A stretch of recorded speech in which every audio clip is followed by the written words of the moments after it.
Good morning. Welcome to the November 2025 open meeting of the Federal Communications Commission. As is our tradition, please rise and join me in the pledge. To the flag of the United States of America, and to the republic for which it stands, one nation, under God, indivisible, with liberty and justice for all. Thanks, and welcome back. This is our first post-partial shutdown meeting, so it's great to see so many more people here, including especially all the great FCC staff here. As I said, internally to the agency staff, this place was not the same without you, so thanks so much for being here and for everyone obviously that worked both through the shutdown or did not work through the shutdown. I obviously really appreciate your dedication and your continued public service, so thank you. May have more to say on that later. Madam Secretary, will you please introduce this morning's agenda? Thank you, Mr. Chairman. Good morning to you and good morning, Commissioners. For today's meeting, you will hear 4 items for your consideration. First, you will consider a notice of proposed rulemaking that explores options for reconfiguring the upper C-band in the contiguous United States in furtherance of Congress' direction in the One Big Beautiful Bill Act. Second, you will consider a notice of proposed rulemaking that would seek comment on modernizing analog telecommunications relay services, updating or eliminating obsolete rules, and closing an outdated docket. Third, you will consider a direct final rule that would move to delete approximately 21 rules and requirements that have sunset by operation of law, govern an expired event, regulate an obsolete technology, are no longer used in practice by the FCC or licensees, or are otherwise duplicative, outdated, or unnecessary.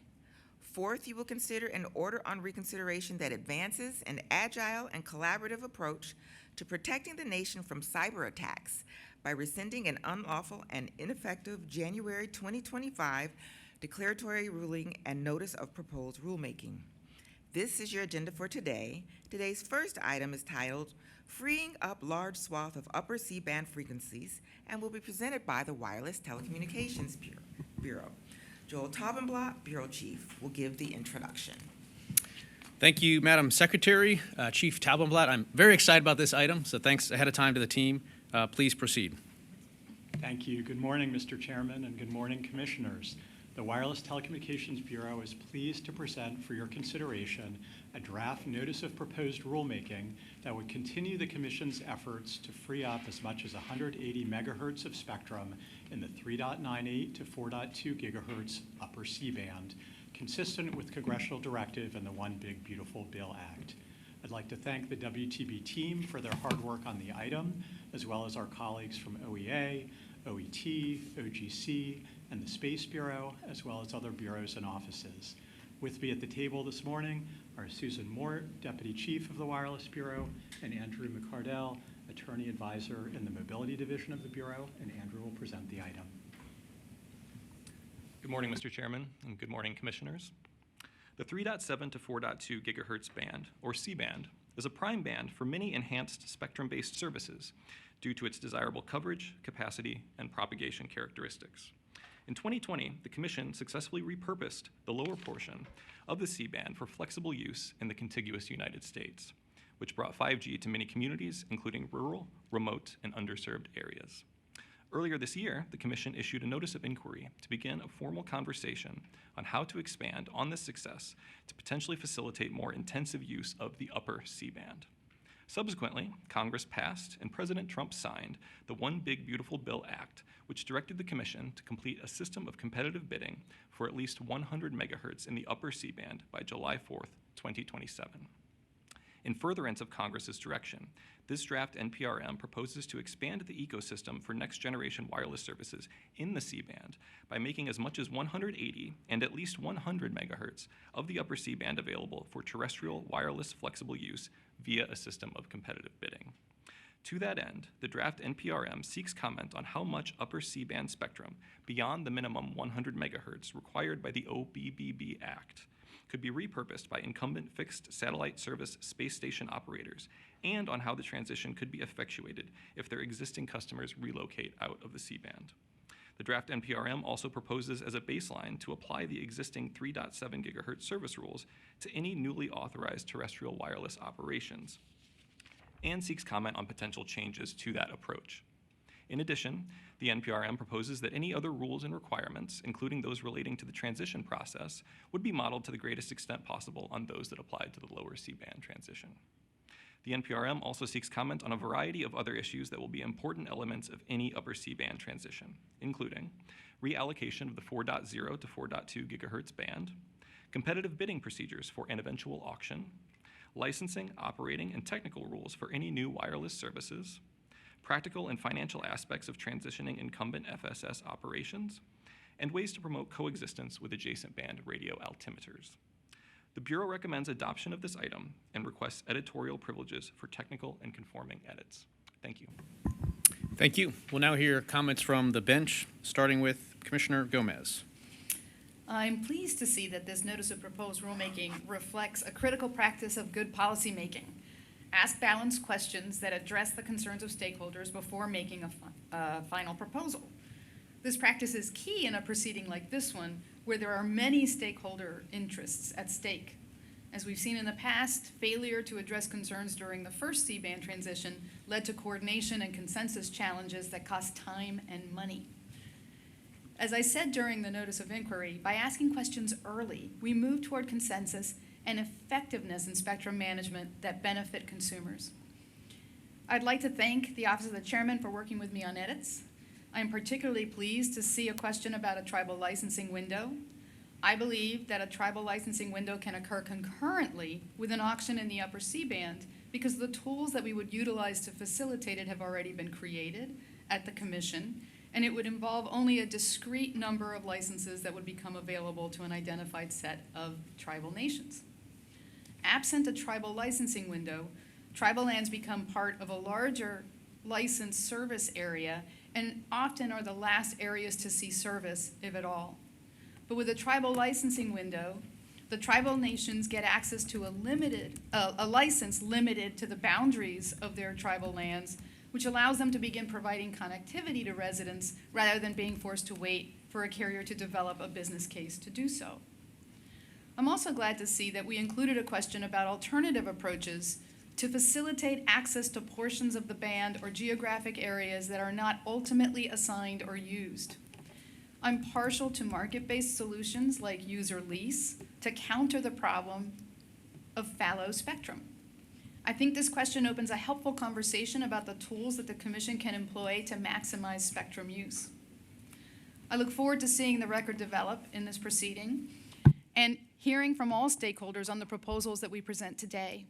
And finally, thank you to the Wireless Telecommunications Bureau for your hard work on this item. Thank you, Commissioner. Commissioner Trustee. Thank you. With today's notice of proposed rulemaking, the Commission takes another significant step toward ensuring that our spectrum policies meet the moment. The upper C-band, spanning 3.98 to 4.2 gigahertz, represents one of the last major mid-band spectrum opportunities to expand the ecosystem for next-generation wireless services.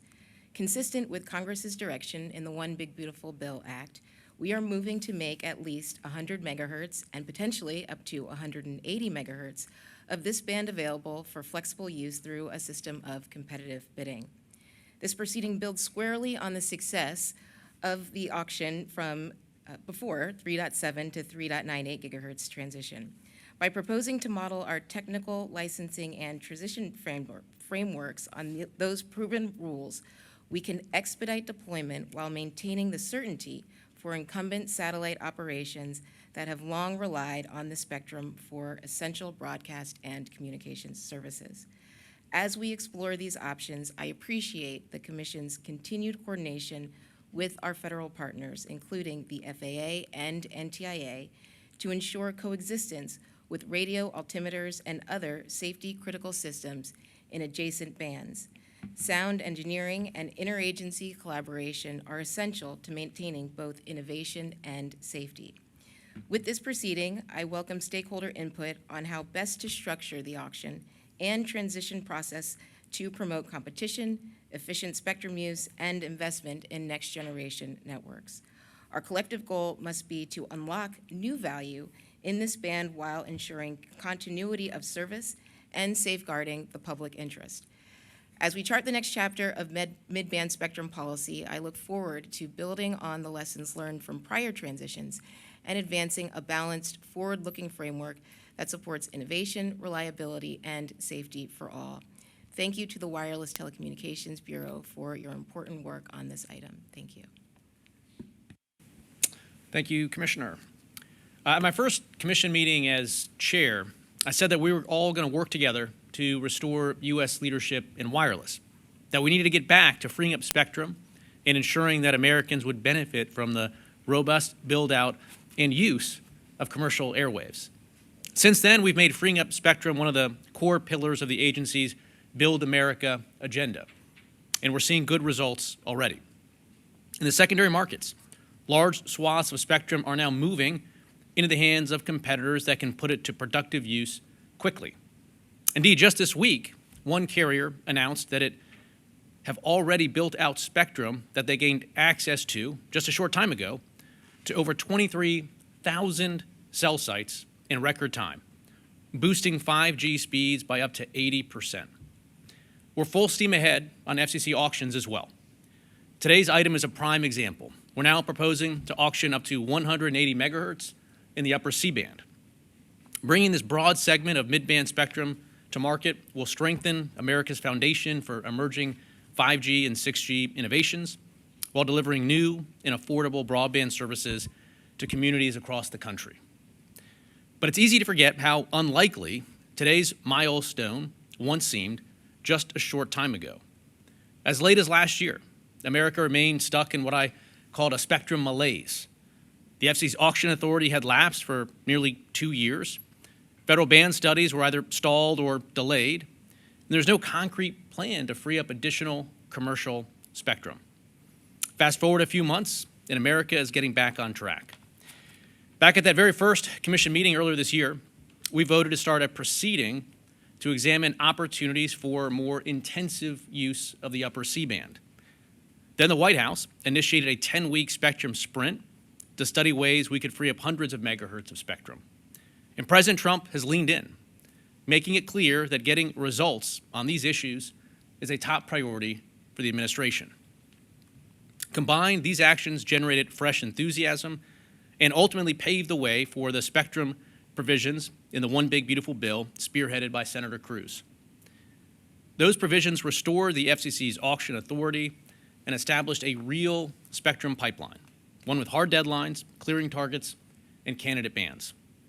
For our part, the legislation requires the FCC to auction at least 100 megahertz in the upper C-band by July 27, and at least 300 megahertz total by 2034. Completing a rulemaking and finishing an auction in less than 2 years would be a tall order under the best of circumstances. Here, though, the task is made even harder by the need to accommodate satellite users in the upper C-band and certain radio altimeters on board aircraft in an adjacent band. But our team here at the FCC is up to the challenge. Today's items was finished at a breakneck speed, only a few months after Congress restored our auction authority, and notably completed during a partial government shutdown. Success in the upper C-band doesn't mean just moving fast.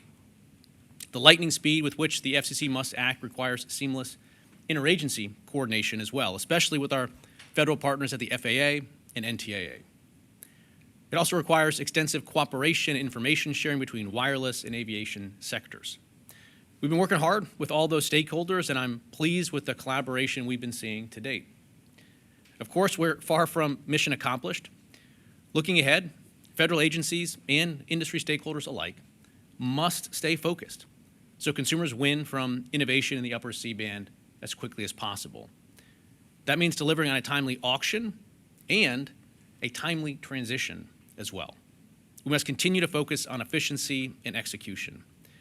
That includes accommodating relevant incumbent users within a reasonable budget and completing a generational upgrade of radio altimeters through new standards that are going to be fully resilient to 5G services for years to come. We can't expect anything less.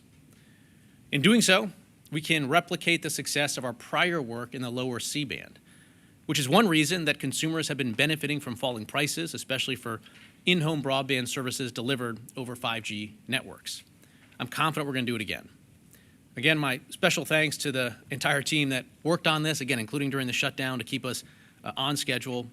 Many thanks to Susan Mort, Paul Powell, Janet Young, David Hu, Andrew McCardle, and Joel Taubenblatt, all in the Wireless Bureau.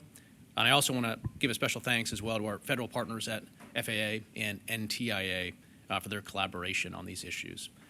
And with that, we will proceed to a vote on the item, starting with Commissioner Gomez. Approve. Commissioner Trustee? Approve. The chair votes to approve as well. The item is adopted with editorial privileges as requested. Madam Secretary, will you please announce the next item on today's agenda? Mr. Chairman and Commissioners, item 2 on your agenda is titled Modernizing Telecommunications Relay Services, Speech-to-Speech and Internet Protocol, Speech-to-Speech Telecommunications Relay Services, and will be presented by the Consumer and Governmental Affairs Bureau. Ed Bartolome, Chief of the Bureau, will give the introduction.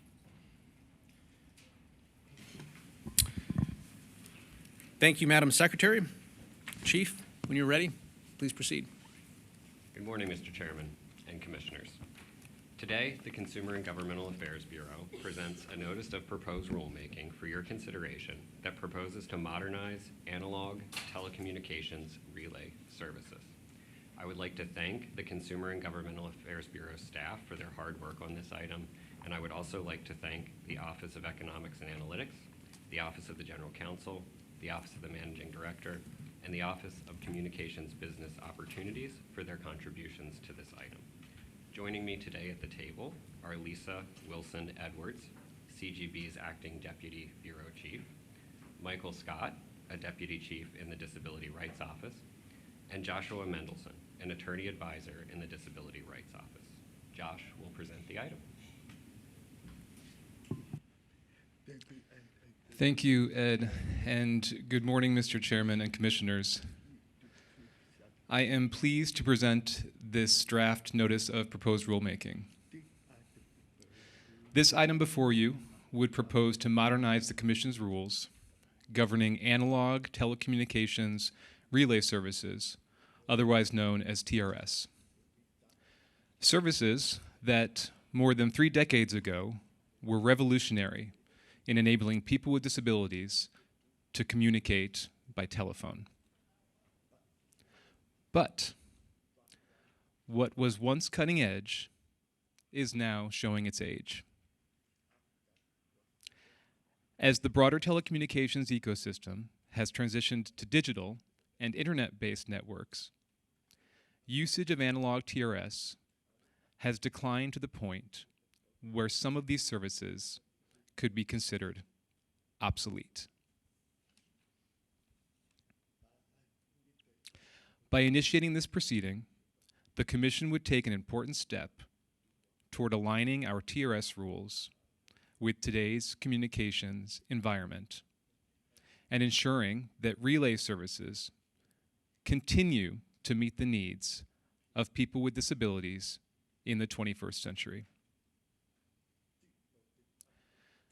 This notice of proposed rulemaking would seek comment on terminating the mandatory status of TTY-based relay service for state-based TRS programs, facilitate the transition of analog TRS users to internet-based forms of TRS,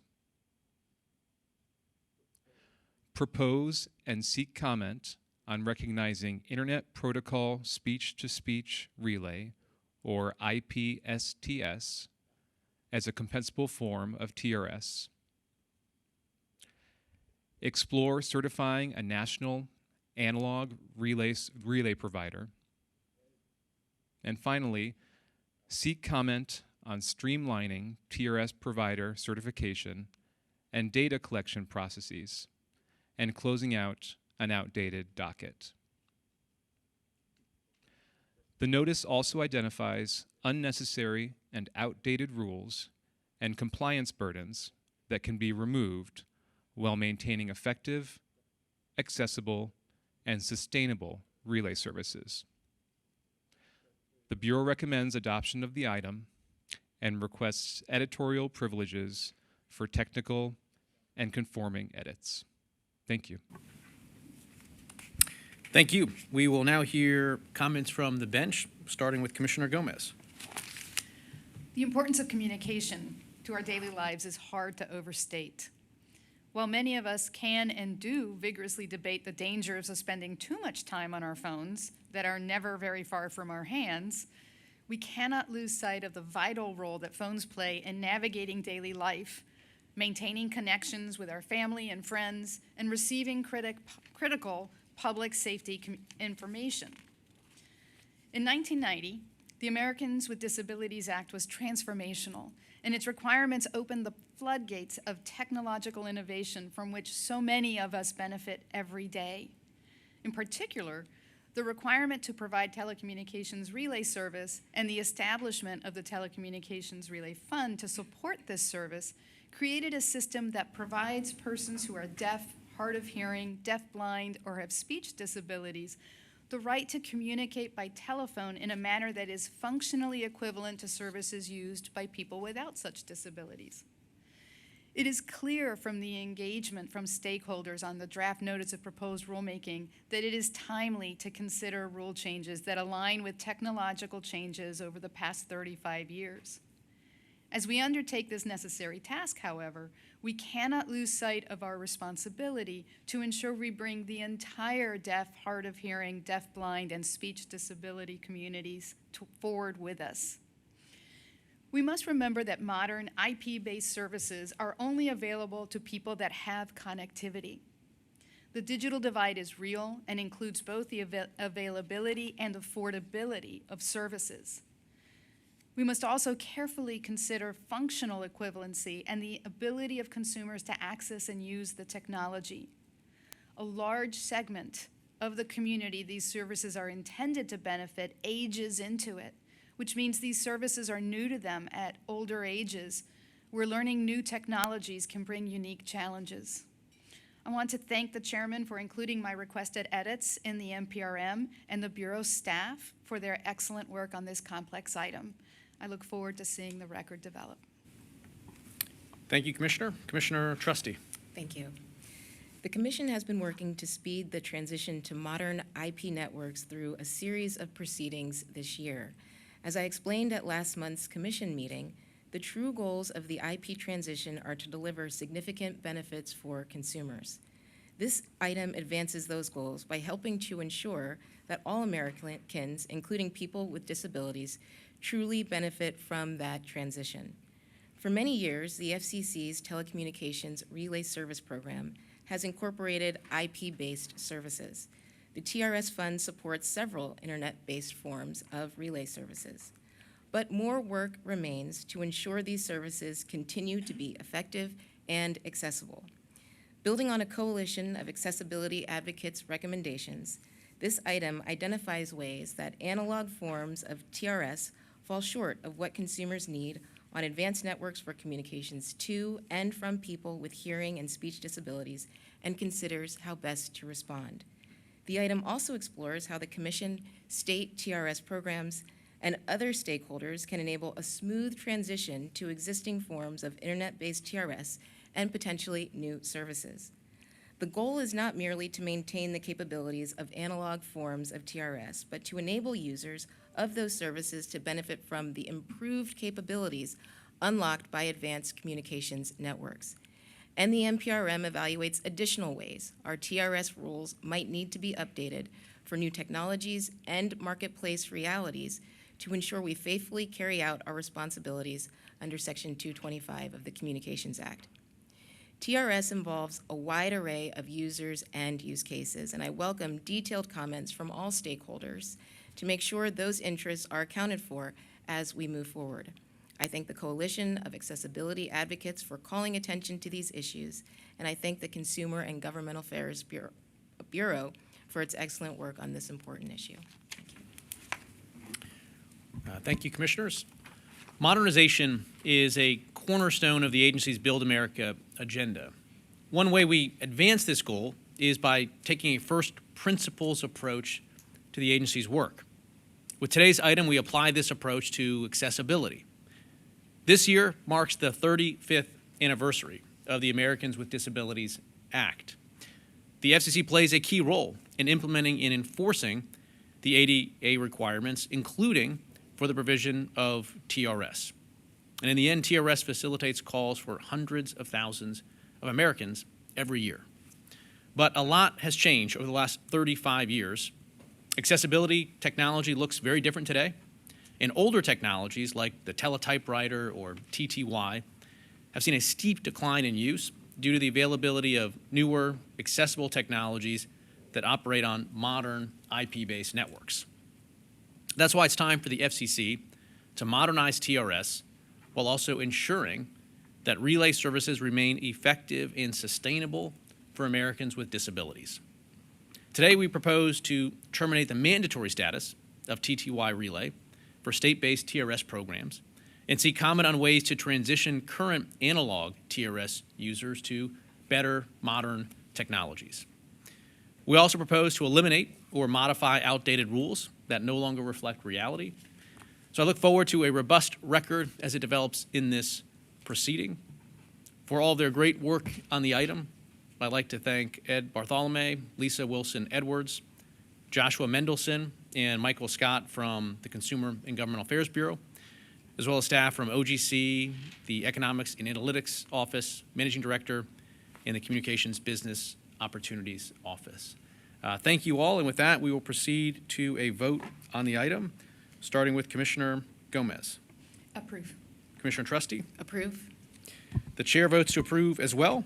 The item is adopted with editorial privileges as requested.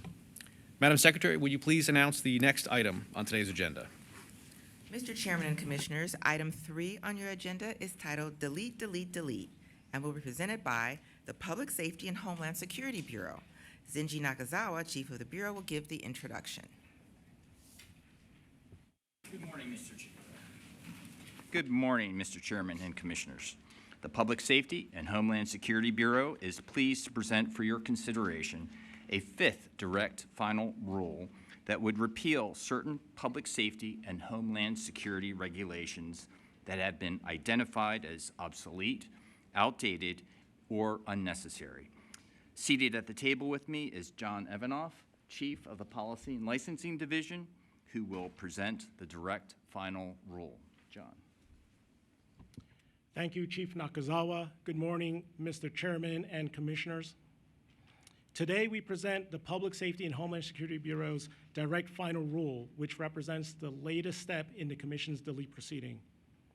We reviewed 8 rule parts administered in whole or in part by the Bureau.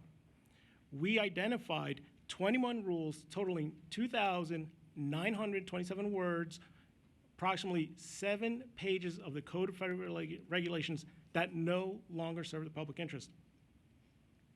For example, these deletions include a residential facilities-based voice service backup power rule that, under its own terms, ceased to be effective September 1, 2025. A commercial mobile radio service dispatch service rule that is outdated because there are no longer any service providers that fall in this category.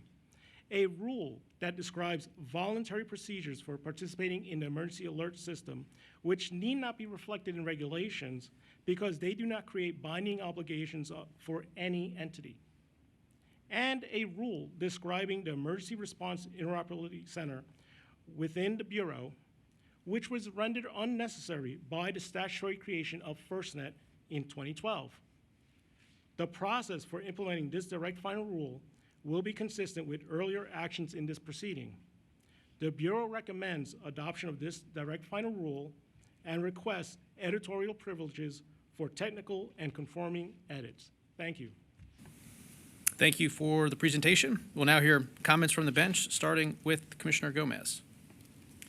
I want to thank the staff of the Public Safety and Homeland Security Bureau for their work on this item.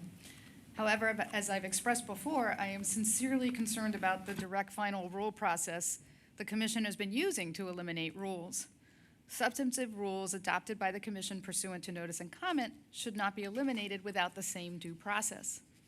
Several of the provisions being deleted today are obsolete or expired, So I concur with the order with regard to their deletion. However, I dissent with regard to the deletion of provisions that are neither obsolete nor expired. As I have stated, the Commission should conduct a rulemaking to adopt parameters within which rules are eliminated, as I feared that the procedure would be used to eliminate, without notice and comment, more substantive rules that are neither obsolete nor expired. In this case, for example, the item eliminates an ongoing reporting requirement related to multilingual emergency alerts. Although there may be valid policy reasons for eliminating the current requirement, the Commission must explore those reasons through notice and comment. This change represents a dangerous broadening of the use of the direct final rule that is indefensible. For these reasons, I concur in part and dissent in part. Thank you, Commissioner. Commissioner Trustee. Thank you. I won't have a statement for this item, but I want to thank the Public Safety and Homeland Security Bureau for your important work on this item. Thank you so much. Thanks, Commissioner. Today's direct final rule is another step forward in the FCC's ongoing effort to eliminate unnecessary regulations. This latest action targets public safety and Homeland Security rules that the Bureau team on first cut viewed as obsolete, outdated, or simply no longer necessary. As we heard, rules that have sunset, govern events long past, or simply no longer serve the public interest. In total, the item removes roughly 21 rule provisions and parts, nearly 3,000 words spanning over 7 pages in the Code of Federal Regulation. So I want to thank the great team again for all your work on this item. I'd like to thank in particular Maureen Bisco, Brenda Boykin, Thomas Ang, Chris Fideli, David Kirchner, Haley Lewis, Chris Smink, Daniel Spurlock, Rachel Ware, James Wiley, and of course, John as well. Thanks everyone for it, and I will be voting to approve. With that, we will formally turn to votes from the bench, starting with Commissioner Gomez. Concur in part and dissent in part. Commissioner Trustee? Approve. The chair votes to approve. The item is adopted with editorial privileges as requested. Thanks all. Madam Secretary, will you please announce the next item on today's agenda? Mr. Chairman and Commissioners, the fourth and final item on your agenda is titled Protecting the Nation's Communication Systems from Cybersecurity Threats and will be presented by the Public Safety and Homeland Security Bureau. Once again, Zenji Nakazawa, Chief of the Bureau, will give the introduction. Good morning.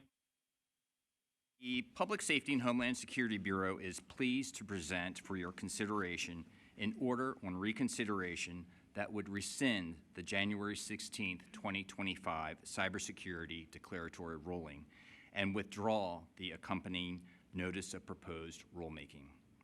I would like to thank the Bureau and office staff who worked on this item, and seated at me at the table are Austin Randazzo, Deputy Bureau Chief, and Leon Kenworthy, Chief of the Cybersecurity and Communications Reliability Division, who will present the order on reconsideration. Leon? Thank you, Chief Nakazawa. Good morning, Chairman Carr and Commissioners. Foreign adversaries pose a threat to America's national security through cyber attacks against our communications networks, most notoriously through the Salt Typhoon attacks that were disclosed last year. The FCC is committed to combating these threats and protecting national security. Through a series of targeted rulemakings and enforcement actions since January of this year, the Commission has worked to reduce these threats and harden networks and will continue to take such actions when warranted. Following FCC engagements, providers have also agreed to take extensive steps to address potential cyber attacks in the wake of Salt Typhoon. In light of these efforts, the order on reconsideration would reconsider and rescind the Commission's January 16, 2025 cybersecurity declaratory ruling, which was both unlawful and ineffective. That decision was unlawful because it misconstrued the Communications Assistance for Law Enforcement Act, or CALEA. CALEA requires telecommunications carriers, as defined in the statute, to enable lawful wiretaps within a specified part of their networks. The declaratory ruling departed from the statutory text to instead require that carriers adopt specific cybersecurity practices throughout their entire networks. The declaratory ruling also represented an ineffective one-size-fits-all approach to cybersecurity, which was adopted without public input, was not tailored to the cybersecurity threats that networks face, and disregarded the federal government's flexible and collaborative approach to cybersecurity. In addition, the declaratory rulings approach is redundant in light of steps that communication service providers are taking to implement cybersecurity measures to protect consumers and national security against cyber attacks that target their networks. For similar reasons, the order would withdraw the notice of proposed rulemaking that accompanied the declaratory ruling. The Bureau recommends adoption of this order on reconsideration and requests editorial privileges for technical and conforming edits. Thank you. Thank you for the presentation. We will now proceed to comments from the bench, starting with Commissioner Gomez. Salt Typhoon has been described as the worst telecommunications hack in our nation's history. It was a highly coordinated breach of American telecommunications infrastructure carried out by a foreign adversary that targeted American infrastructure, American companies, and American citizens, including the current President of the United States. But more importantly, it was a wake-up call. It showed us just how few incentives exist to force companies to address vulnerabilities that allowed that attack to happen. And it proves to us that adversaries like the CCP will not hesitate to act aggressively and decisively, and neither should we. Sadly, the Commission today reverses the only meaningful effort this agency has advanced in response to that attack. The January declaratory ruling and notice of proposed rulemaking were adopted because immediate action was needed at that time. They sought to create accountability, establish clear cybersecurity obligations, and put in place an enforceable framework that hardens networks before the next breach. By rescinding these efforts and offering nothing in their place, the FCC leaves the country less safe at the very moment when these threats are increasing. We're told the answer is not regulation, but voluntary collaboration. Collaboration is valuable, and I support it as one part of a comprehensive cybersecurity strategy. However, collaboration is not a substitute for obligation. Handshake agreements without teeth will not stop state-sponsored hackers in their quest to infiltrate our networks. They won't prevent the next breach. They do not ensure that the weakest link in the chain is strengthened. If voluntary cooperation were enough, we would not be sitting here today in the wake of Salt Typhoon. To be clear, partnership and collaboration are worthy goals. However, partnership and collaboration that carry no enforceable accountability are insufficient by design. Simply trusting industry to police itself is an invitation for the next breach. And when the next breach occurs, there will be no standards to measure compliance and no mechanism for determining which safeguards should have been in place. That is governing by hope rather than by duty, and the American public deserves better. I will admit that going over this item was difficult. It read like a one-sided opposing statement, full of bombastic and unproven claims, rather than a level-headed approach to national security.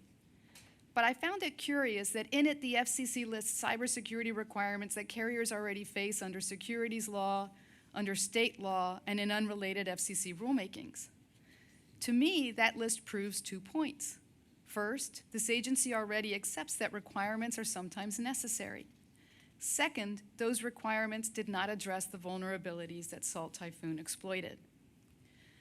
None of the actions cited in this item, like our work to secure undersea cables or the creation of an internal national security brainstorming group, would have prevented that attack. And nothing in this item would prevent the next one. And the problem does not stop there. 10 months into this administration, this FCC has still not put forward a single actionable solution to address the growing cybersecurity threat to our communications networks. Not one concrete proposal, not one protection standard, not one accountability mechanism. Today's decision is not a cybersecurity strategy, it is a hope and a dream. The FCC also criticizes the declaratory ruling for not specifying which vulnerabilities should be prioritized and for moving forward with what it calls a partisan approach that did not seek public input. If clarity and process were truly the concerns, then the solution should have been to strengthen the item through notice and comment and to provide companies with that clarity, not to discard the effort altogether. That is exactly what I proposed. A bipartisan rulemaking that would refine and perfect these requirements would have addressed those concerns. That request which would have continued the agency's bipartisan tradition of working together on national security issues, was declined. Perhaps most concerning of all, the majority bases its decision on the assertion that the previous FCC action was unlawful. That is a statutory interpretation that does not stand to scrutiny. CALEA places an affirmative cybersecurity obligation on carriers, and the Communications Act gives the FCC authority to implement that obligation.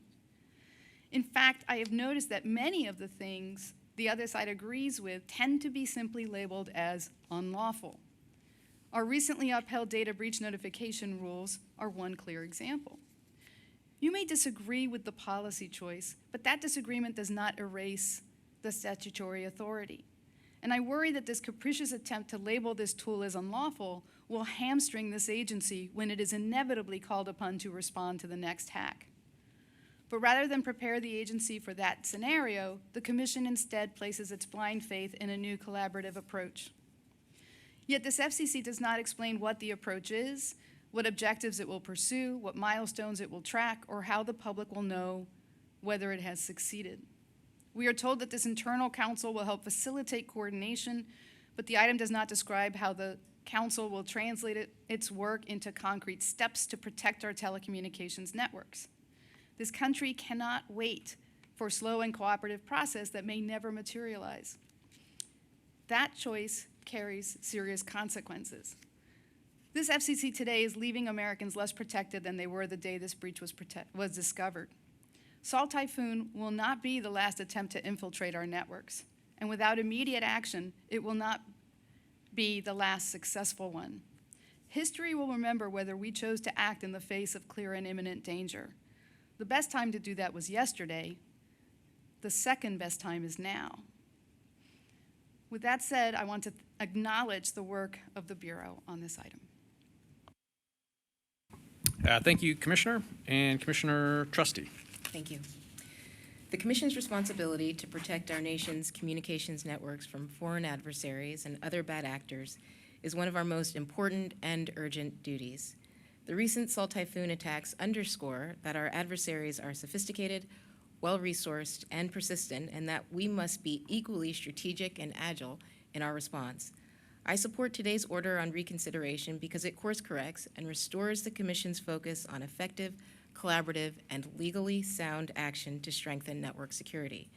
The declaratory ruling adopted earlier this year misconstrued the scope of the Communications Assistance for Law Enforcement Act, and in doing so, risks creating confusion rather than clarity about the obligations of service providers. By rescinding that ruling and withdrawing the related notice of proposed rulemaking, we affirm our commitment to act within the bounds of our statutory authority and to pursue cybersecurity protections that are both targeted and enforceable. Importantly, today's decision does not signal a retreat from our cybersecurity mission.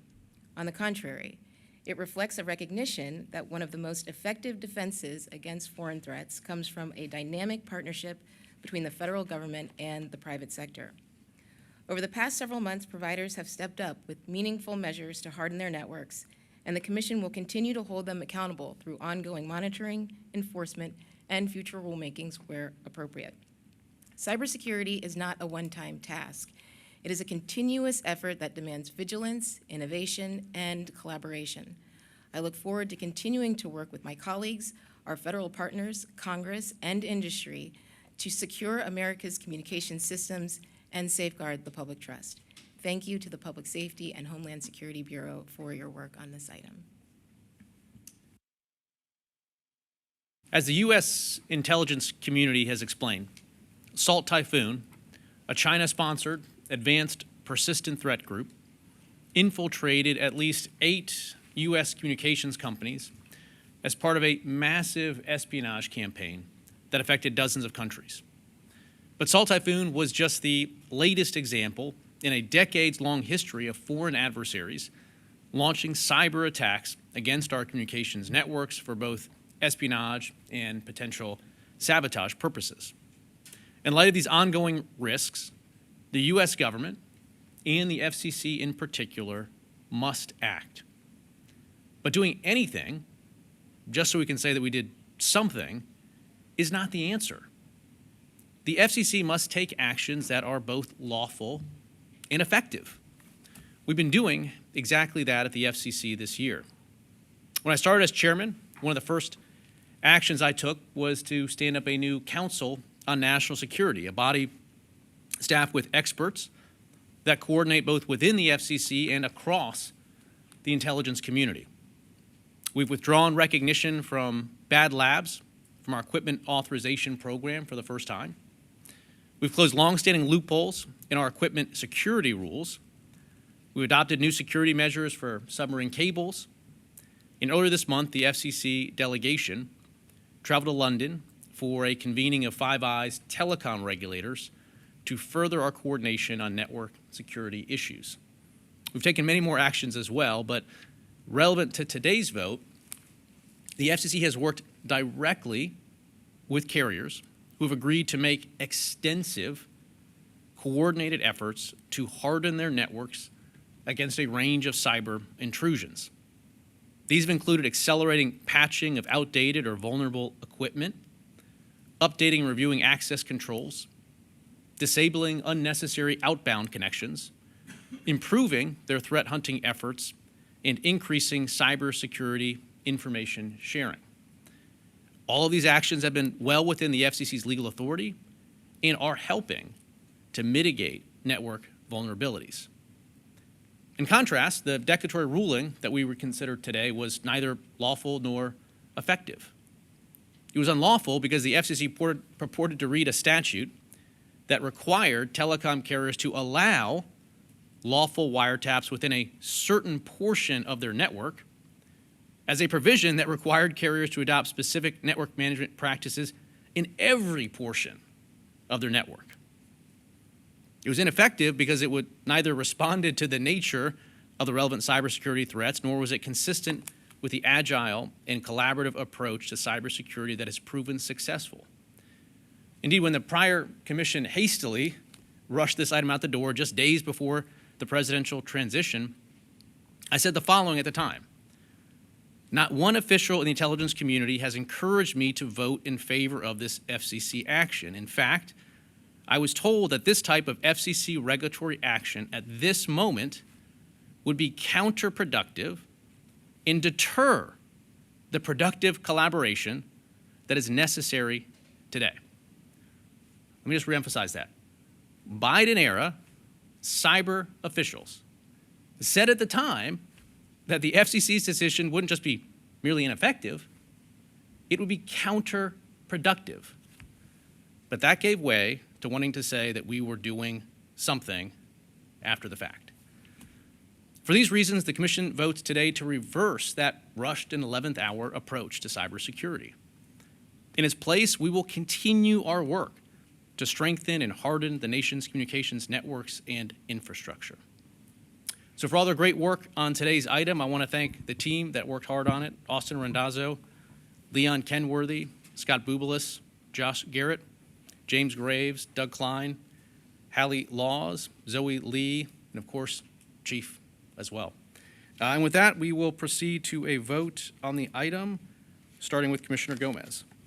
I dissent. Commissioner Trusty? Approve. The chair votes to approve as well. The item is adopted with editorial privileges as requested.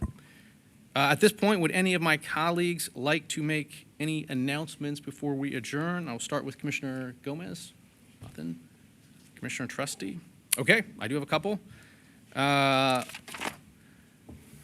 In my office, we do have, in addition, Courtney Cowper. Courtney is somewhere. Maybe raise your hand. We won't do the full embarrassment and make you stand, but raising a hand is good enough. Courtney recently joined my office as special assistant, and it's been really great to have her in the office. She brings nearly a decade of experience in project and organizational management in the tech space. Most recently, she managed Honeywell's Technology Experience Center. Prior to that, Courtney served as a director of Glen Echo Group. She received a Bachelor of Arts in Classics, graduating as summa cum laude from Kenyon College. And again, she's just been a fantastic addition to the office, helping out on all sorts of things that we're doing. So she came in and then got furloughed, but now she's back. So hopefully there won't be another furlough soon. Turning now to FCC retirements. After more than 29 years of dedicated public service, Warren Furshine serving most recently as an attorney advisor to the managing director, has retired from federal service. Throughout his career, Warren played a vital role in managing complex government management issues, including policy reviews and interagency coordination. Warren always brought professionalism, insight, and thoughtfulness to his work.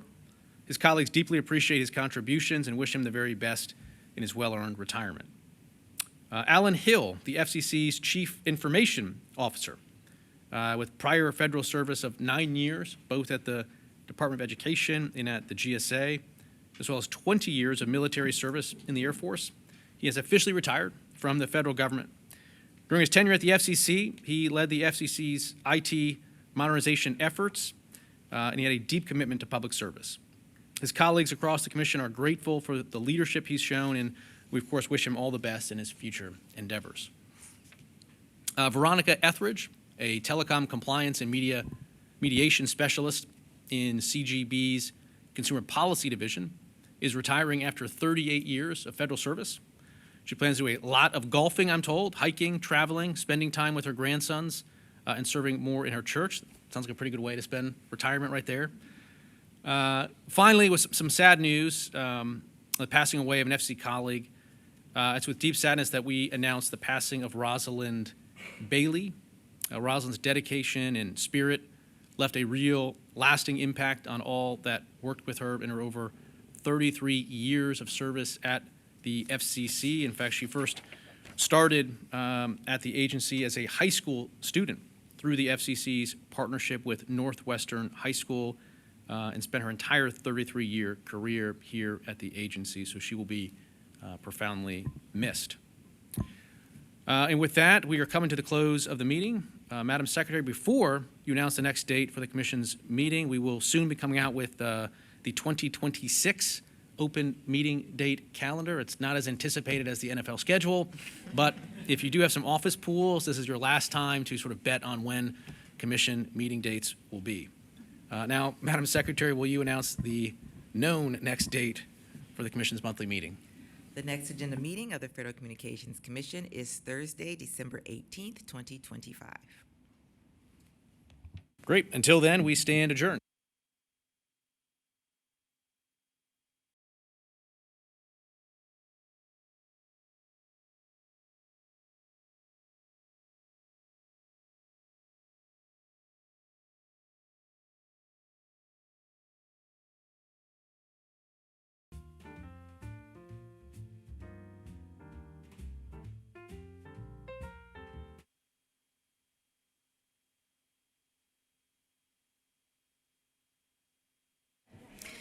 Okay, everybody, we're going to be starting the chairman's press conference momentarily, so if you could please take your conversations outside. We'll be getting started. All right, good listeners. Thank you, everybody. With that, I'm going to hand this over to the chairman for his press conference. Thank you so much.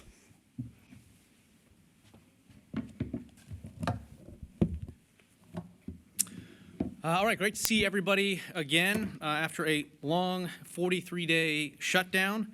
The government and here at the FCC, we're back to being fully reopened, full steam ahead, as I indicated at the beginning of the meeting, as I've indicated sort of agency-wide as well. Just continue to be eternally grateful for the work of the building, for the folks that were furloughed.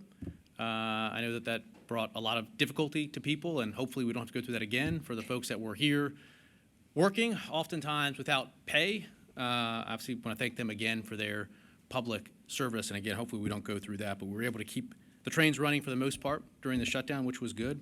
I don't expect a 9-item meeting in December. It'll be a little bit lighter as we started to work through some of that, but we'll have a number of things to vote on nonetheless.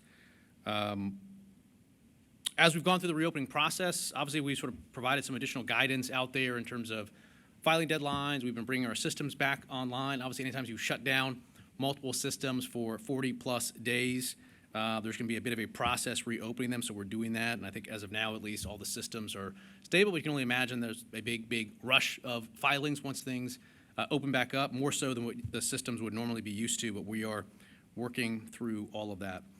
As we return to normal today, obviously we advanced a number of our Build America agenda items today, from Spectrum to modernizing FC rules, cutting red tape, and promoting national security interests. I had the chance earlier this week to visit with some of America's broadband builders. I'm glad to see that we're making progress there and letting them get to work. Also, this week, I want to note the great work that's taking place in the House with Chairman Guthrie and Chairman Hudson. They passed a big series of broadband permitting reforms. I think that's going to go a long way to further unleashing builds in this country. Earlier in the month, I was also pleased to join with the Secretary of Army at the White House as part of an interagency task force to further strengthen our counter-drone capability. So the FCC is participating there. I think this is going to be a really, really important work stream as we look to address the threats posed by hostile and nefarious drone activity. So with that, we are nearing the final open meeting of 2025, and we're going to be resuming full operations here. So with that, happy to open it up and take some questions. Hi, Chairman Carr. Just wanted to ask you, you were mentioning setting up processes again, getting them ramped back up. Just wondering if there are any ex partes that are not appearing in the system, because we've heard some concerns that, based on just your social media feed, that you've met with at least one party, but there's no record, there's no ex parte record. So I'm just wondering if there's a substantive content you can share from that meeting. No, I'm not aware of any ex partes that weren't filed, and we kept ECF open for the most part during the shutdown, and so I think everything would be filed that was required to be filed as far as I know. So. Hi, Chairman. Ted Johnson from Deadline. I'm going to sneak in two questions. We'll see. I might just answer one. The first one, the president this week called on ABC to lose its broadcast license. This was the exchange in the Oval Office. I presume he means the stations, because stations are licensed. Are you going to take any action on this or review this? And my next question is something that Chris Ruddy, the CEO of Newsmax, he was critical of this whole idea of lifting the ownership cap. He said that would be a disaster for conservatives, and I was wondering if you have any response to that. Well, look, on the first one, I've been very clear since day one in this job, since before day one in this job, that broadcast television stations are simply different than any other means of distribution. They have a license and they have a public interest obligation, and we're going to hold them accountable to that. And if there's any broadcaster that is not meeting their public interest obligations, then it's important to the FCC to step in. And so we are always open-minded there. If there's nothing that you can do as a broadcaster to lose your license, then it's not a license, it's a property right. But I think we have to get back to enforcing that public interest standard. With respect to the other issue, the ownership issue, we're looking at it. We're open-minded. We haven't made a final decision. There's a lot of people that are very sort of financially interested in it one way or the other, and they're welcome to express their views and file it at the FCC. What I look at is, again, overarching goal here. How do we find ways to empower those local TV broadcasters and make sure that they are working to fulfill their public interest obligations? And one thing that we've seen is there's been a lot of stakeholders that have come to the FCC, and they've said that there's become a very massive imbalance in power between national programmers and local TV stations. And so one thing that we're looking at, without having made a final decision in the CAP proceeding, is there a better way? One upside potentially is that help balance some of the power between local TV stations, again, which aren't necessarily owned by the national programmers and the national programmers themselves, but we haven't made a final decision there. If I could just follow up, the president was upset over the way a reporter asked a question. Does that have an impact in your eyes on whether a broadcaster is fulfilling its public interest standard? Well, look, at the end of the day, our job is to hold broadcasters accountable to the public interest standard, and that's exactly what we're going to do. I mean, we were pushed, ironically, by some of the same folks that were effectively pushing news distortion style claims to get rid of the news distortion rule. And I've been pretty clear that I don't see a path forward to doing that at the FCC. I don't think it makes sense to step back from that. So we're always going to be here. We're open-minded, and we're going to hold broadcasters accountable to their public interest standards. So thanks. Good morning, Chairman. Kelsey Griffiths with Bloomberg. Following up on what Ted was asking on the president's comments about ABC, you've already opened or reopened a probe into ABC over the 2024 presidential debate and the way the network handled that. In light of the president's more recent comments, will you or are you considering either expanding that already open probe into ABC or opening a new one in a way that would, kind of in your words, hold this network accountable?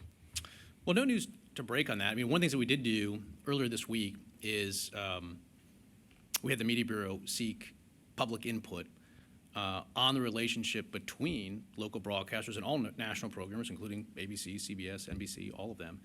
And that proceeding is a vehicle in which we can explore lots of issues having to do with local broadcasters meeting their public interest obligations. But beyond that particular one that we did this week, there's no news to share on any sort of new proceedings here. If I could follow up on that proceeding itself, what is it that the FCC can do or change specifically if you do find that those relationships are dysfunctional? There's a lot we can do. In fact, the very end of that public notice itself speaks about different sorts of remedies. So it looks at a couple different things. One, there's long been a federal rule that gives local broadcasters the right to preempt national programming that they don't think meets the needs of their local communities. But local broadcasters have, from my understanding, from what they've told me over the years, been hesitant to exercise that right. And when they do exercise that right, there's a lot of leverage that national programmers can put on them. And so we want to look, for instance, what are the parameters of that right to preemption? Is there more that we can do there? There's lots of other ways in which you could potentially be exercising control as a national programmer on the local TV broadcaster that may not be in the best interest of empowering a local broadcaster to meet their public interest obligations. So we're looking at a range of issues there. There's a couple of ideas we put in the back end in terms of remedy. It could be that you give a period of time to renegotiate the agreement. If there's, for instance, if there's too much control, such that the station should be attributed to the national program for ownership purposes, maybe there's a period of renegotiating that could take place there. So we're sort of open-minded at this point. But I think, again, it's been 15 years or more since the FCC has looked at that relationship between national programmers and local affiliates. And so I think that's an important dynamic for us to explore. And again, consistent with, long-standing rules we've had on this going all the way back to the chain broadcasting rules. Thanks, Chairman. Jim Rutenberg from the New York Times. To follow up on my two colleagues' questions and what you were This is just saying. a fifth question now? That's Okay. how we do it. Yeah. You put the notice out yesterday. You've spoken about this. It's going to sound like two questions, but I'm telling you it's one. What specifically would this look like? I mean, you've spoken before about such and such show might be in violation of the public interest standards. You talked about The View. So do you envision this as a way where the affiliates could remove shows from their schedules that they deem as problematic vis-a-vis the public interest standard? And so can you talk about specifics, what that would look like in reality for TV viewers?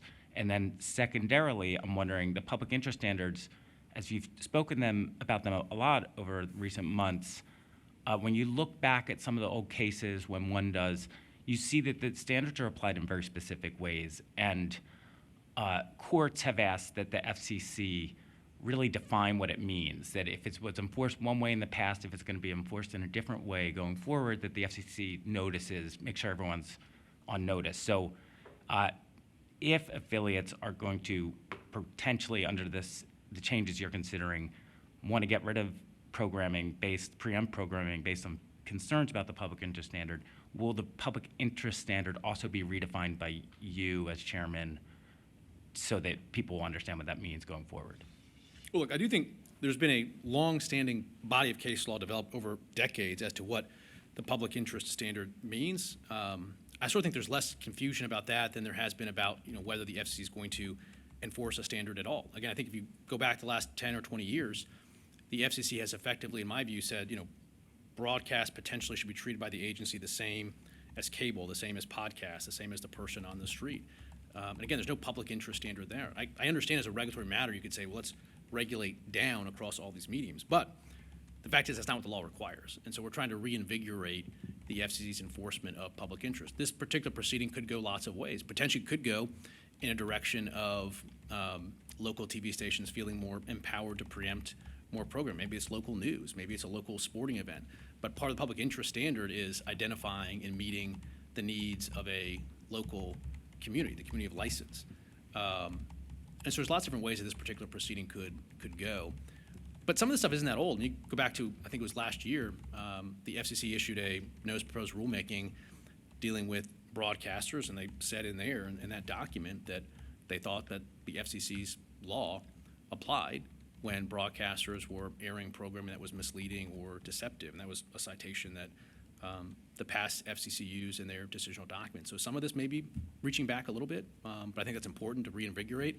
But some of it is simply building on the precedent of the most recent prior FCC. But again, the North Star here is local broadcasters have a public interest obligation. The national programmers don't.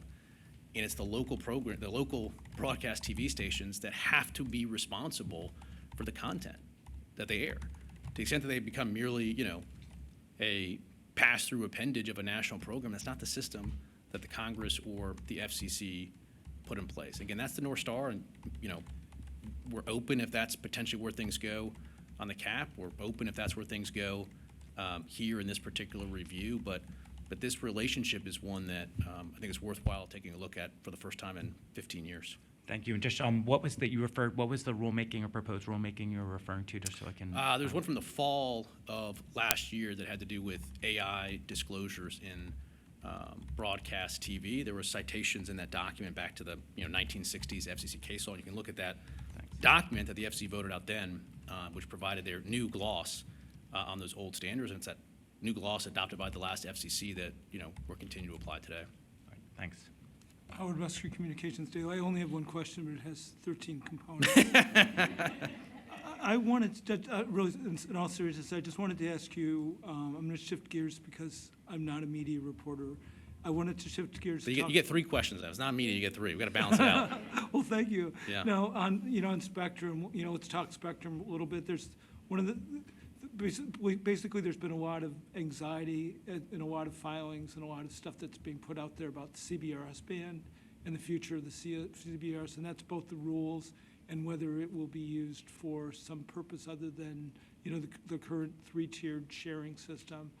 And then also I wanted to ask just do you have any thinking on that band, or what's the latest thinking on any of the other bands you see as being maybe potentially being the most promising right now beyond the upper C-band? Well, look, on Spectrum, there's a lot that we have going on. On the one hand, we are taking a hard look at a lot of these secondary market transactions. A lot of them are now being filed before the FCC. That's eating a lot of staff time to work quickly through those secondary market transactions. In terms of auctions itself, our main focus at this point is the C-band. That's what we voted on today. That's where we're under the clock to get that done by July 27. That takes a tremendous amount of both staff resources and chairman's office resources. We're dealing directly with FAA, we're dealing directly with NTIA, we're dealing directly with National Economic Council. So when you ask about what's sort of the main agenda for Spectrum, I would say C-band is the thing that's basically taking up all the time at the moment, and that's what the focus is. And there's not sort of a real significant work stream elsewhere. I mean, we have other things we're doing. AWS-3 we're looking at, potentially moving that to an auction as well. But C-band is really taking up all the bandwidth, so to speak, at this point. Thank you. Hi, Sarah Friedman, Inside Cybersecurity. I want to ask you about the... Cybersecurity is great. We had a whole item for you today. Yes, very exciting. It's like, a headline feature for the publication. Absolutely. I wanted to ask you... And it got a little bit, a little feisty too, so even better for press coverage. I wanted to ask you about the cybersecurity labeling program. The U.S. Cyber Trust Mark. You had started a review of that back in June. I want to find out if that's been completed and your next steps on that, and also if there's any plans to add new responsibilities under CISRIC for cybersecurity, new reports or anything like that. Look, we always welcome work from CISRIC here. We welcome work from CISA outside of here. On Cyber Trust Mark in particular, when we came in, there were some additional final steps that need to be taken to fully stand that program up. I think it's been indicated there were some concerns that were raised about the Cyber Trust Mark administrator, and there's concerns around ties, physically back into China that have been raised. And I think just, as a general matter, I think if you're going to have a U.S. Cyber Trust Mark administrator, it needs to be, pretty clean in terms of concerns about ties back into China. So we may have more to announce on that at some point in the future here, but I think we're getting closer on that one. Are you planning to seek out a new chief label administrator? There's lots of options that we're looking at, but yeah, no news to break in particular on this. I do think we're getting closer there. But again, I think if you're going to have one, I think having one that's, really, really steering clear of ties to China is kind of an important thing here. So. Thank you. All right, good to see you all. Appreciate it. Thanks. Thanks for the one clap. Thank you, Chairman. At this point, I'm going to hand this over to Will Wyquist for our Bureau press conference. Thank you.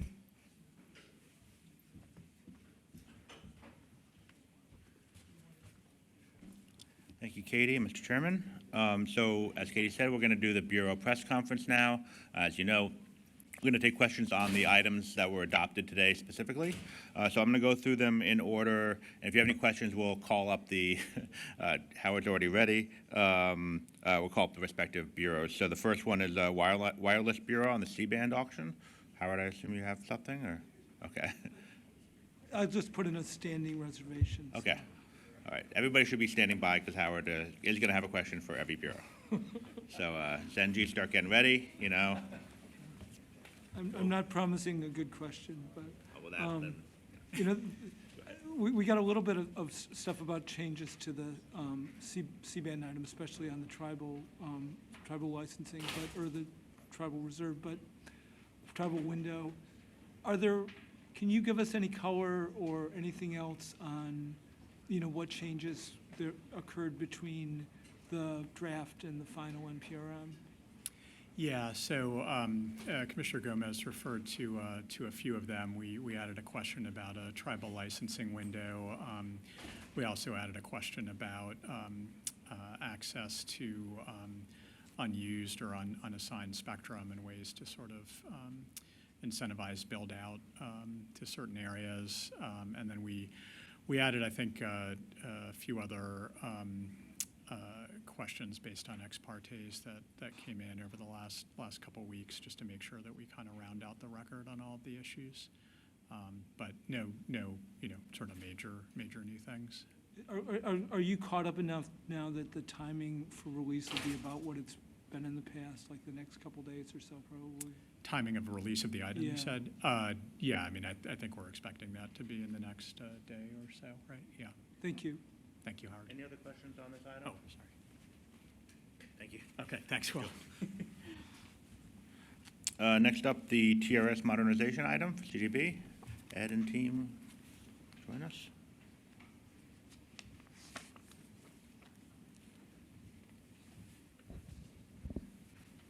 You, Ed? Howard, want to lead us off? Yeah, I understand the issue, but I haven't been following this item specifically for this meeting, but were there any changes, anything that would be worth noting, just so that, so just to help people's understanding a little bit before we get the release of a final document? Yeah, I think similar to the WTB item, as Commissioner Gomez alluded to, there were some changes in the item, and there's some ex partes and letters in the record that reflect some good productive input we got from outside interests, and they'll show up when it's released in the next day or so. Thank you. Any other questions on this item? Thank you all. All right, I mean, public safety, you can just come on up. So we're going to do the two items together. So if you have any questions on the delete item or the cybersecurity item, the Public Safety Bureau is going to take those together. Howard, do you want to lead us off, or? Yeah, I'll start out by asking about delete. Is it 3 deletes now? 3 deletes, right? Right. Okay. Right. Were there any changes over the, that's of note that that you can tell us about now? Not of note, no. So. Okay. Do you want to ask about the cyber item? Sure. Thanks. I wanted to ask about changes to the cyber item. Is there anything that you can share about anything that's changed since the draft? Just very minimal, checks from our general counsel and things of that nature on the corner, but nothing substantively major. Has anything changed since you got more input from any of the telecoms or the trade associations? No. Any other questions on either of these items? All right, thank you. All right, thank you to the teams. And with that, I will hand it off to Commissioner Gomez. Thank you all very much.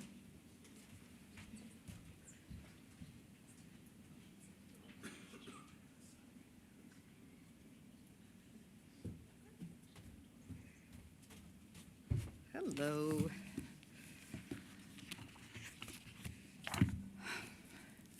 Good morning, everyone. So we just emerged from a record-breaking shutdown. So first, let me just say that I am happy it's over, and I'm thrilled that the talented staff at the FCC are all back at work. And for those who worked during the shutdown without pay, I want to thank them for their dedication and commitment to their work and to the agency.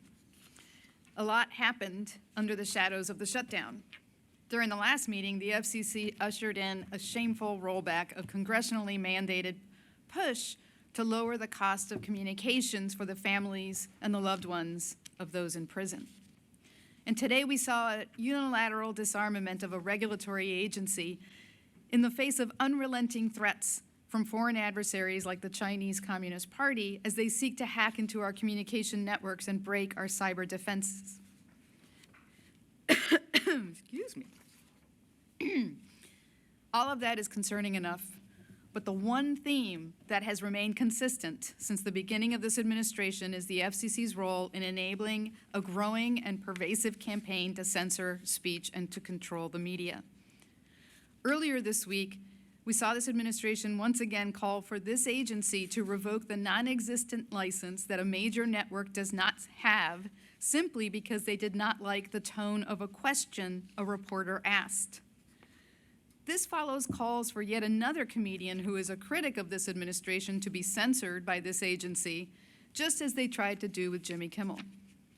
And of course, the efforts to silence media have now crossed the Atlantic. The BBC is now facing the threat of a lawsuit meant to scare the network into providing more favorable coverage of this administration. If you thought the bipartisan backlash from the Jimmy Kimmel incident would stop these efforts to censor and control, you'd be wrong. In some ways, the threats have become more direct and blatant. In other ways, they're more muted and subtle to avoid public scrutiny. But the message remains the same. If you disagree with this administration or criticize it in any way, you will be punished. I know every time this administration or even this agency threatens action against independent media, our collective reaction is to respond with alarm and fear.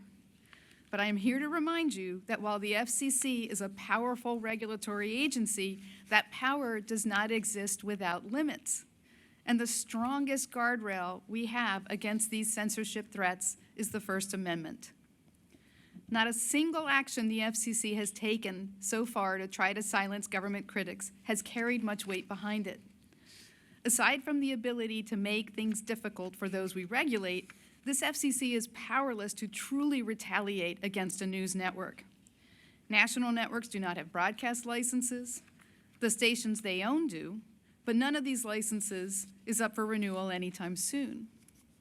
And if the FCC were to take the unprecedented step to revoke a license on the grounds that reporting by a network is unfavorable to this administration, it would run headlong into the First Amendment and fail in court. So, as I said earlier this week, these threats may sound ominous, but they're empty. The threats are the point. And while they're unprecedented and dangerous, let's also remember that they're desperate attempts to force society to bend to this administration's will. We still live in a country where freedom of expression is protected. We must resist the urge to validate the fear they seek to impose on others and to remind the public that no, this isn't normal, but it also isn't hopeless. So as you hear in the next few weeks about additional efforts to abuse the undefined public interest standard, to threaten stations, or to facilitate the growth of massive media conglomerates, I urge you to take a step back and remember that this FCC cannot and will not succeed in its efforts to censor speech and control the media. Thank you, and I'm happy to take your questions. Hi, Commissioner Gomez. Hey. Hi. I wanted to ask again about the 39% ownership cap, because I know we've asked you about it before, but now we have a specific pending transaction at the FCC, a waiver request, as you know. So I'm just wondering if you have any thoughts on the standard that ought to be employed when evaluating whether to grant such a waiver. Well, I don't think the agency has the authority to lift or waive the statutory 39% cap. In any case, regardless of what the application says. The cap is in the statute. It does not give us the authority to waive. We don't waive statutes. Thank you. Commissioner, Chairman Carr just, he was answering these questions about the president's call for broadcasters to lose their licenses, his enforcement of the public interest standard. He seems to be suggesting that this is no different from prior administrations. More specifically, he cited the efforts of the FCC last year to regulate the use of AI in political ads, and some of the authority that the FCC cited. Why is this different, I guess, from your standpoint, to what previous FCCs have done when they weighed into this, these issues about news programming and news coverage in the public interest standard? Well, the AI, the notice of proposed rulemaking on disclosures when AI is used in political advertising is very different than delving into editorial decision by news organizations. But it's also was in a rulemaking, and it would have defined the exact requirements that was the expectation of providing this transparency to consumers of political advertisements on broadcasters, on licensed broadcasters. In this case, what you keep hearing this administration talk about is that they are going to take action because the particular content of a news organization, a question from a reporter, a debate, fact-checking by reporters somehow violate this undefined public interest standard.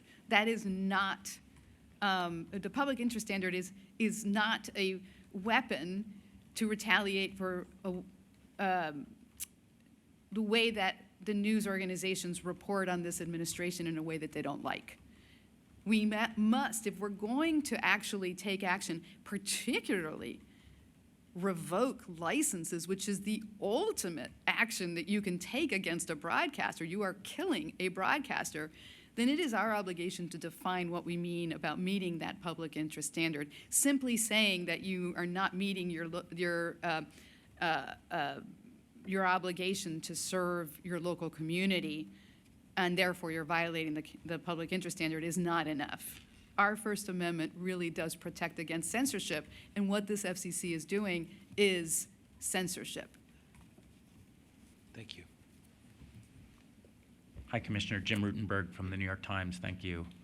To follow somewhat on my colleagues, first of all, I'm wondering if you can address the notice for comment that went out last night about maybe the FCC getting more involved in how the affiliates negotiate with the networks and what you think is going on there. And then just if I could ask you a little bit to expound more on this idea of the need for more definition on the public interest standard.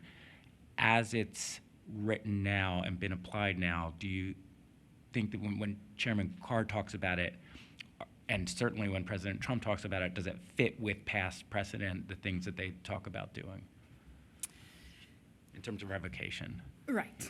So I have to admit I have not had a chance to read the action yesterday, but based on what I know about it, it's evident that this FCC is under tremendous pressure from the White House to deliver on their threats. The national networks that the administration is targeting are not licensed by the FCC, but the local broadcasters are. I think we've made that pretty clear.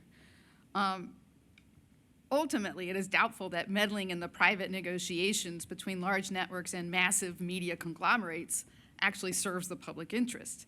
And I'm concerned that this is an attempt to tip the scales in favor of the massive media behemoths under the guise of helping the little guys.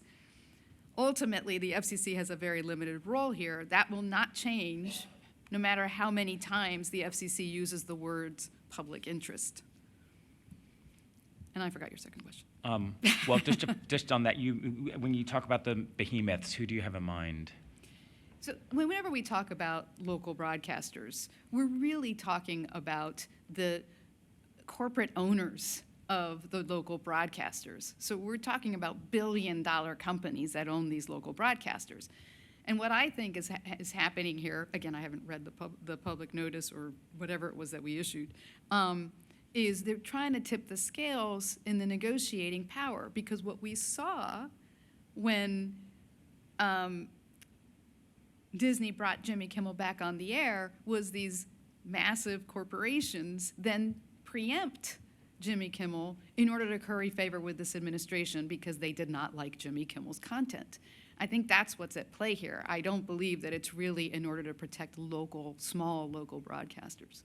And I guess the second question, just the simpler way to ask it is, it seems to be you're saying that as the public interest standard has been litigated in the past, it doesn't apply in the way perhaps that certainly the president and the chairman sort of say it does.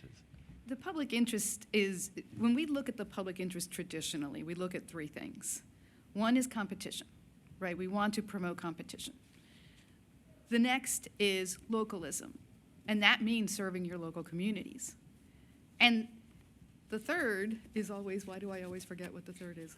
Localism, competition, diversity of viewpoints. Thank you. Diversity of viewpoints. Which I should remember because that is one of the big concerns about the fact that we continue to have this media consolidation. We are losing diversity of viewpoints. The public interest standard does not mean that this administration, this FCC, gets to regulate content that we don't like. And that's how it's being bandied about. Well, you're not serving your local community if you don't like the content of a particular program. That's problematic. That's censorship. The Communications Act actually prohibits the FCC from censorship. And of course, the First Amendment protects against that censorship as well. Okay, thank you. Okay, I'm going to give you a break on C-band. No. Do you want to do this predictively, or should I just ask my question? I wanted to ask, sort of follow up on the cybersecurity item, actually. Oh, okay. Although, did you have something more to say about the C-band that No. was really interesting? I was just guessing. Okay.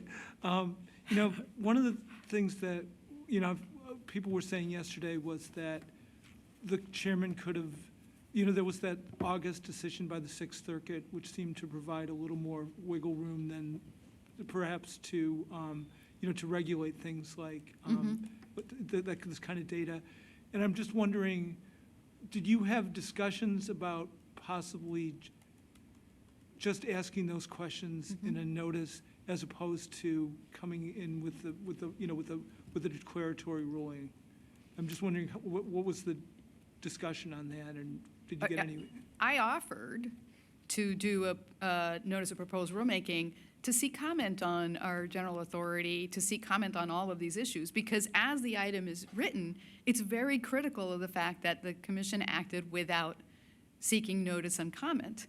So to me, if that's the entirety of the complaint, then let's seek notice and comment.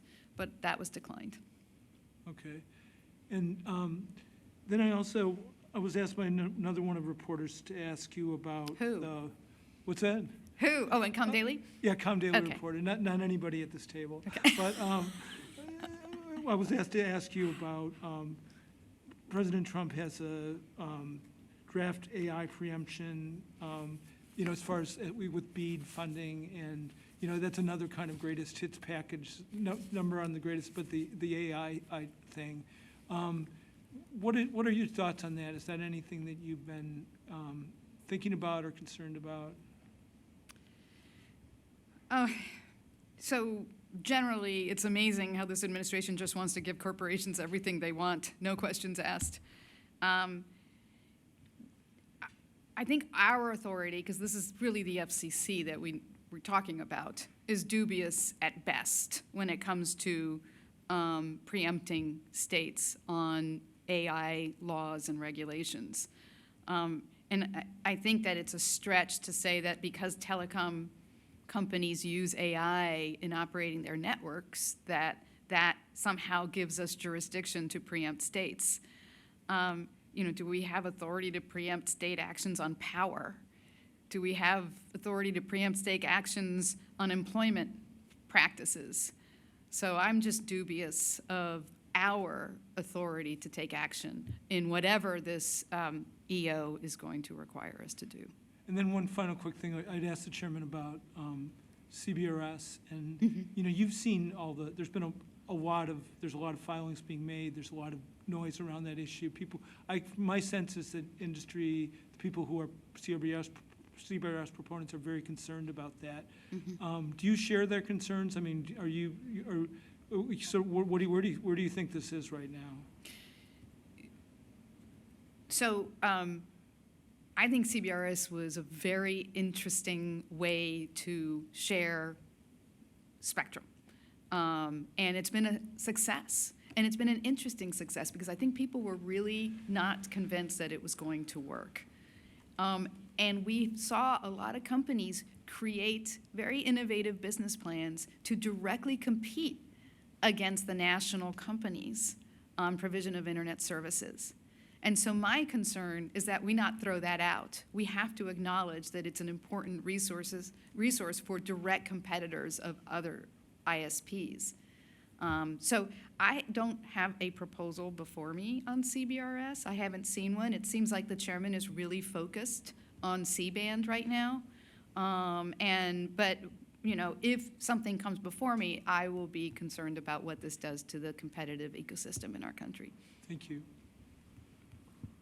Sarah Friedman, Inside Cybersecurity. C-band. No, cybersecurity. Ask about C-band if you want me to, though.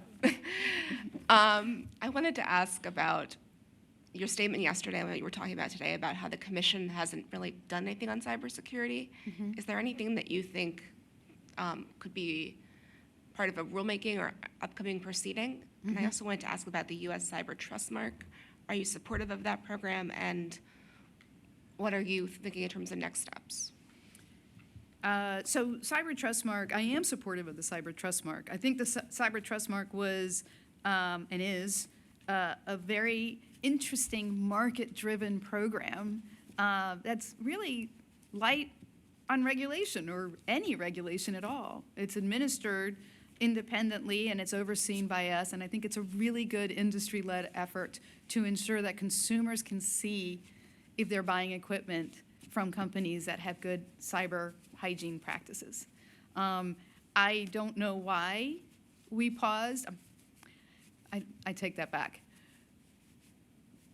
We supposedly paused the Cyber Trust Mark implementation because of concerns about United Laboratories' ties in China. I think that is imminently mitigable, and I don't understand how we couldn't have come up with that in a nanosecond. So I hope that we will restart the program because I think it'll be very beneficial.